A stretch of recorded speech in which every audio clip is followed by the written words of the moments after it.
over in a flash.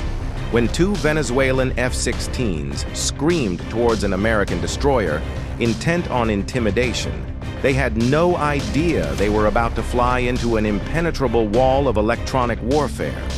The encounter turned a show of force into an embarrassing display of outdated military technology. Let's break down the moment Venezuelan bravado shattered against the U.S. Navy's wall of steel and silicon.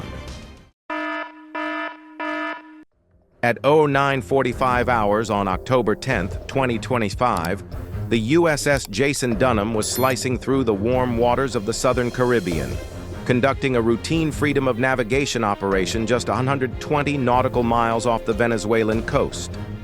This Arleigh Burke-class guided missile destroyer, displacing 9,200 tons and stretching 510 feet from bow to stern, represented the pinnacle of American naval engineering.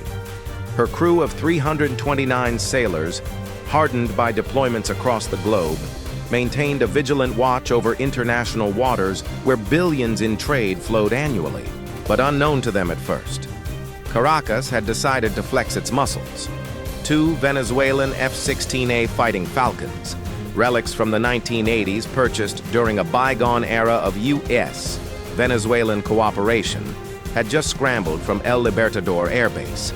Their pilots, under direct orders from the Maduro regime, were tasked with intercepting and intimidating the American warship.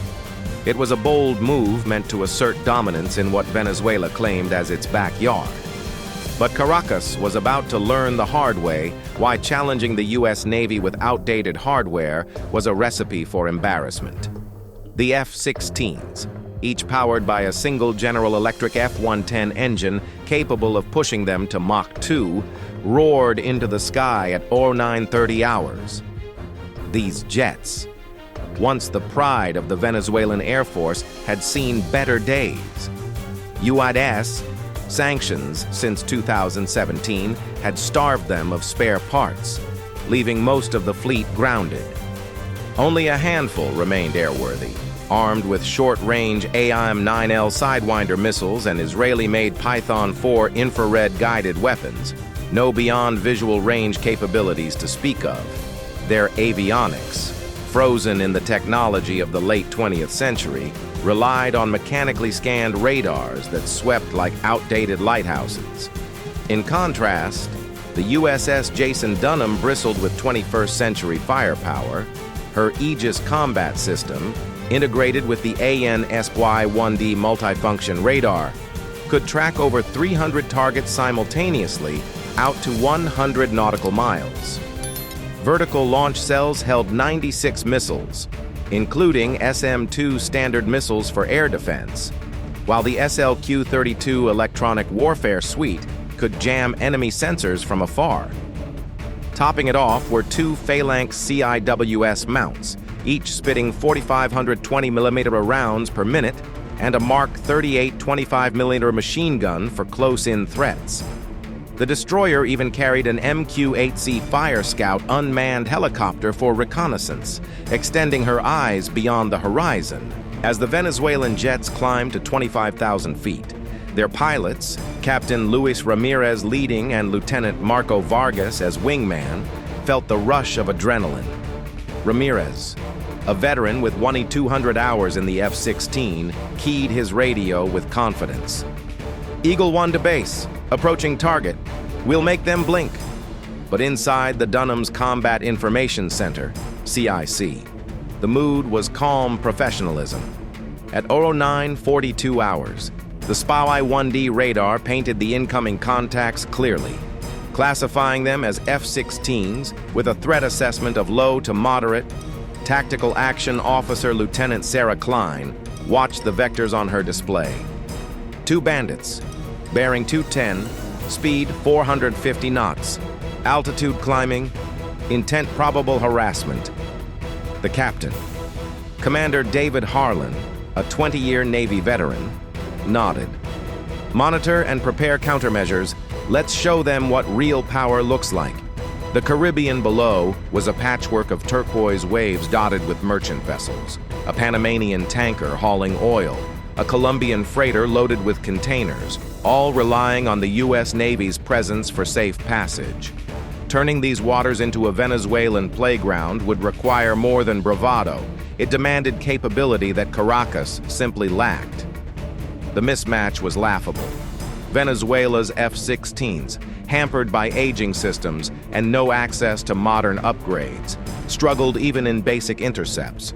Their radars could barely distinguish targets amid sea clutter, and without data links, the pilots relied on voice commands, primitive compared to the Dunham's cooperative engagement capability, which shared threat data across the fleet in real time. As the jets closed to 80 nautical miles, the reality set in. This wasn't just a flyby.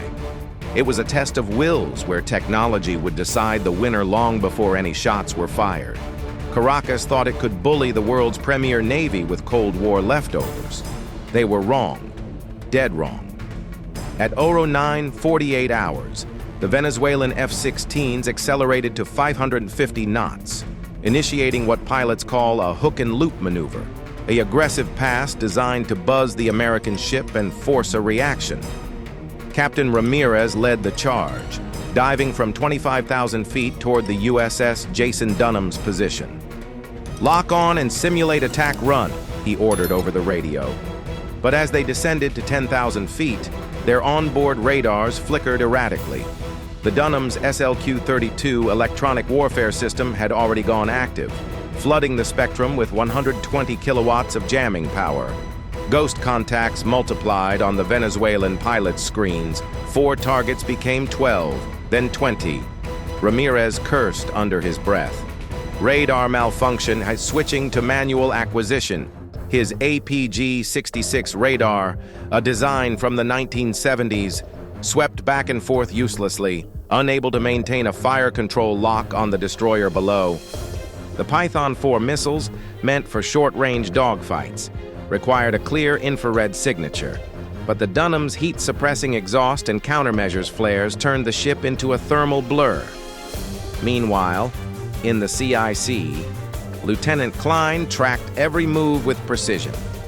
Bandits at 40 nautical miles, descending hard, recommend illuminating with fire control radar. Commander Harlan gave the go-ahead. The Spy-1D locked on, its phased array beams painting the F-16s with unerring accuracy. This was the electromagnetic equivalent of staring down the barrel of a gun.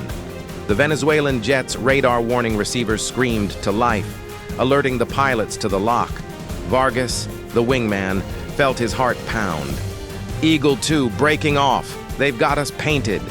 But Ramirez pressed on, stubborn pride overriding caution. At 09:52 hours, he executed a sharp bank, simulating a missile launch. In reality, his systems couldn't even simulate effectively. The jamming turned his HUD into a mess of static. The Dunham responded with layered defenses. First, the SLQ-32 escalated to full-spectrum denial, fragmenting Venezuelan communications.